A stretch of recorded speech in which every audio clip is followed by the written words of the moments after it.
Shalom saudaraku, salam sejahtera bagi kita semua.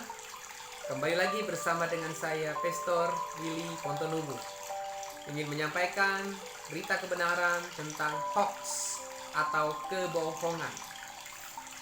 Saya ambil dari Mazmur 52 ayat yang kelima dan 6 mengatakan, engkau mencintai yang jahat lebih daripada yang baik, dan dusta lebih daripada perkataan yang benar.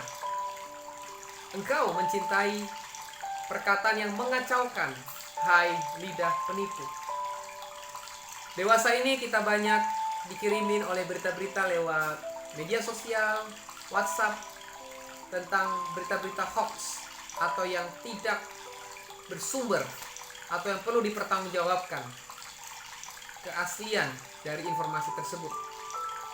Saudaraku, hoax adalah suatu berita kebohongan, berita yang tidak bersumber, berita yang memutarbalikkan kebenaran atau yang disengaja disesatkan dan dianggap adalah berita benar dengan tujuan supaya manusia percaya, supaya kita diperdaya dan kita bisa menyebarkan kepada yang lain. Hoax adalah berita yang sangat berbahaya, bisa membuat kita cemas, bisa membuat kita takut, dan bisa membuat keruntuhan atau perpecahan dalam sebuah organisasi. Hoax adalah satu senjata yang digunakan oleh iblis. Iblis adalah bapa segala dusta. Iblis adalah bapa kebohongan. Kita tahu bahwa manusia pertama di dunia diperdaya oleh iblis dengan yang namanya berita hoax. Melalui si ular tua, si ular memperdaya Hawa dengan kebenaran yang diputarbalikkan, dengan sesuatu yang tidak benar menjadi benar. Akhirnya Hawa pun ikut terseret dan jatuh ke dalam dosa dan menyesatkan seluruh dunia. Apa yang kita terima, informasi yang kita terima dari satu pihak yang belum benar sumbernya, yang belum bisa dipertanggungjawabkan, itu akan membuat satu mata rantai dan itu akan menyesatkan banyak orang. Ini sangat berbahaya, saudaraku. Ketika satu berita hoax yang kita terima dan kita sebarkan kepada yang lain, kita akan ikut berperan untuk memberitakan berita-berita kebohongan. Bukankah kita sebagai anak-anak terang, sebagai anak-anak agen kebenaran, yang harus kita beritakan bukanlah berita hoax, tetapi berita kebenaran, berita sukacita, berita yang memberikan kedamaian, penghiburan bagi kita semua. Berhati-hatilah dengan berita kebohongan, karena berita kebohongan akan membuat hidup kita hancur, akan membuat hidup kita penuh dengan banyak masalah.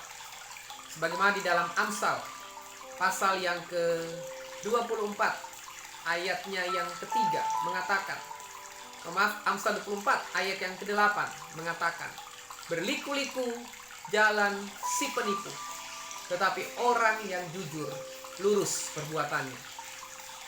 Ketika kita menyampaikan berita hoax, secara otomatis kita sedang menyetujui kebohongan itu terjadi di dunia ini. Dan kita juga ikut berperan ambil dalam pekerjaan iblis, kuasa kegelapan. Spirit kebohongan banyak digunakan di dalam berita COVID-19 atau coronavirus. Saya banyak menerima gambar-gambar orang yang katanya seorang satpam terkena COVID-19. Kejang-kejang akhirnya divonis COVID, ternyata bukan. Saya juga pernah menerima beberapa video seorang hamba Tuhan yang meninggal, katanya terkena COVID. Setelah saya selidiki ternyata bukan COVID, tetapi dia karena sakit komplikasi dan bukan karena COVID-19. Hari-hari ini banyak orang selalu mudah percaya dengan berita-berita yang disampaikan.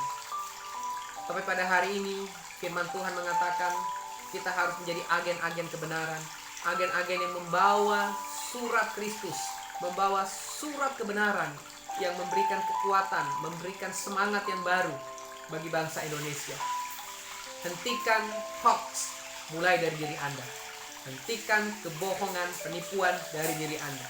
Karena Tuhan sangat benci dengan yang namanya kebohongan atau penipuan. Hoax akan memecah belah persatuan.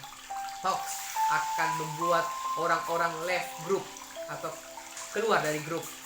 Hoax akan meruntuhkan hubungan yang kita bangun erat selama ini. Tetapi kebenaran mempersatukan. Kebenaran memulihkan. Kebenaran membuat kita tetap utuh di dalam kasih Kristus. Beritakanlah kebenaran, beritakanlah kabar-kabar baik, kabar sukacita yang bersumber dari Yesus Kristus, dari kebenaran Injil. Bukan berita-berita hoax yang berasal dari si jahat, dari si iblis.